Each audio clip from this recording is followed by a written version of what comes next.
Bonjour mesdames, bonjour messieurs, que le nom de notre Seigneur Jésus-Christ de Nazareth soit béni. Je profite de ce moment pour vous dire merci, vous qui nous suivez encore une fois de plus, que Dieu vous bénisse. N'hésitez pas à encore partager ces vidéos à des amis, même à des convertis, même à des non-convertis. Notre objectif, c'est que la parole de Dieu puisse être prêchée partout dans le monde. Même des personnes qui sont découragées, qui n'ont plus envie de fréquenter une église, qui n'ont plus envie d'aller à l'église, qui n'ont plus d'espoir. Encore une fois de plus, nous allons parler d'un thème très important. Qu'est-ce que c'est que être chrétien? Est-ce que être chrétien, c'est le fait d'être baptisé? Est-ce que être chrétien, c'est le fait d'avoir son père et sa mère qui vont à l'église? Tu peux faire cette petite prière avec moi. Seigneur Jésus, je te demande pardon car je reconnais que j'ai péché. Seigneur, efface mon nom du livre de la mort, inscris mon nom dans le livre de vie. Seigneur Jésus, je t'accepte en ce jour en tant que Seigneur et Sauveur de ma vie. Prends le contrôle de ma vie, prends le contrôle de mon âme, prends le contrôle de mon esprit et sois le maître de ma vie. Au nom de Jésus-Christ. Amen. Vous voyez, cette prière, elle est simple, mais elle est efficace. Parce que tu le fais du fond de ton cœur. Parce que tu le fais sans pression. Parce que tu le fais sans obligation. La vie chrétienne, ce n'est pas une obligation. C'est une liberté. La vie chrétienne, c'est un choix. La vie chrétienne, c'est une décision. La vie chrétienne, c'est un engagement. Et tout doit venir de toi-même. On ne doit pas venir te forcer. Comme si tu devais, et puis on t'envoyait des courriers. Réponds, viens payer ta dette. Non, c'est pas ça. C'est un engagement entre toi et ton Seigneur. De la même manière que quelqu'un aime son épouse et qu'une femme aussi aime son époux. Et ces deux personnes décident d'aller concrétiser leur amour à la mairie. Ils décident d'aller concrétiser leur amour auprès des membres de leur famille. Ils décident d'aller concrétiser leur amour à la mairie. C'est comme ça aussi la vie chrétienne. Quand tu aimes Christ, comme tu aimes ce Seigneur dont je te parle, à un moment donné, tu dois aller concrétiser cela dans la maison de Dieu.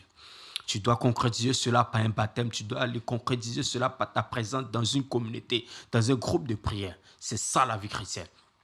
Parce que seul tu ne pourras pas grandir. Bien-aimé, seul tu ne peux pas. La preuve est que nous vivons seuls. Quand tu vis seul, imaginons que tu te retrouves seul dans une brousse, que tu es seul, même pas même avec un animal, tu es seul là-bas. Bien aimé, à un moment donné, tu vas péter un cap. Tu risques même de te perdre. Tu seras même hors norme parce que tu n'as pas de télé, tu n'as rien, ni de téléphone. Rien, tu es coupé du monde. Ce n'est pas faisable. Ne soyons pas coupés du monde. Intègre une église. Je comprends que tu es découragé, tu es fatigué et toi-même tu te poses des questions sur ta vie chrétienne. Tu n'as plus foi en ta vie chrétienne. Tu te dis que c'est quelle vie chrétienne je mène. Parce que c'est difficile. Il y a des moments que tu te poses des questions. Même nous, des hommes de Dieu, on se pose des questions. Est-ce que Dieu est avec moi? Cela arrive. Ce sont des épreuves. Il y a des moments où tu vas vivre des moments difficiles. Ce n'est pas parce que tu es chrétien que tu n'as pas vu des moments difficiles. Tu vas vivre des moments difficiles. La Bible déclare que dans les derniers temps, les temps seront difficiles. Et oui, c'est comme ça. Tu peux être chrétien et puis tu peux perdre ton travail. Ce n'est pas parce qu'on est chrétien qu'on ne peut pas perdre notre boulot. On peut perdre notre boulot. L'entreprise peut être en faillite. Tu peux passer par un licenciement. Beaucoup de choses peuvent arriver. Tu peux tomber malade. Mais ressaisis-toi. Ressaisis-toi et reprends vie, reprends force. Et accroche-toi à ton Seigneur Jésus-Christ et demande et fonce encore. En tant que chrétien, l'un des principes importants encore de la vie chrétienne, il faut avoir une Bible. Il faut la méditer. Parce que si je peux dire, c'est le règlement intérieur de la maison. Amen. C'est le règlement intérieur de la maison. C'est en lisant la Bible que tu comprends le règlement intérieur de la maison. Il faut la lire, il faut la pratiquer. C'est en partant à l'église, c'est en ayant des frères et des sœurs en Christ que tu formes la famille. Christ pouvait dire à ses parents sont venus, nous te cherchons depuis un bon bout de temps. Il dit non. On dit tes parents te cherchent. Il dit non, ma famille, mes frères, mes sœurs, ce sont ceux qui mettent la parole de Dieu en pratique. Ce sont ceux qui écoutent la parole de Dieu. Ce sont ceux-là même qui marchent avec mon Père. Ce sont ceux-là qui prient le même Dieu que moi. Ce sont ceux-là même. Vous comprenez? Laissez-moi paraphraser un peu. Vous comprenez? Aujourd'hui, tu dis que tu es chrétien et que tu passes ton temps qu'avec des non-chrétiens, vous voyez.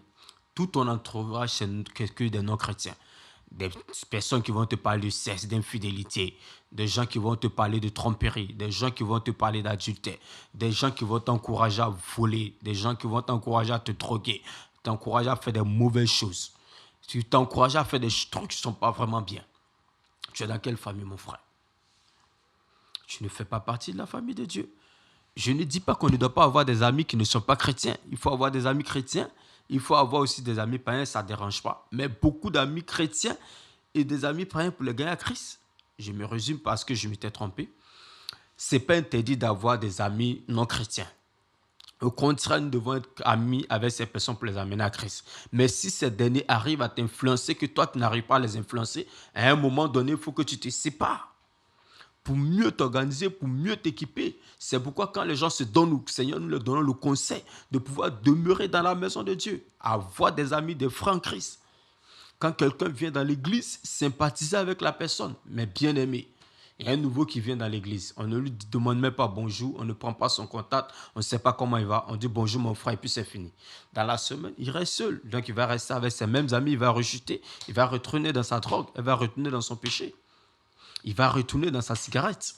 Mais plus vous appelez le frère, vous causez avec lui, vous les ôtez, ça permet de pouvoir se sentir bien. Il se sent bien, se retrouve dans une famille. Aujourd'hui, il y a des personnes qui n'ont plus de famille, père, mère, enfant, ils ont tout perdu.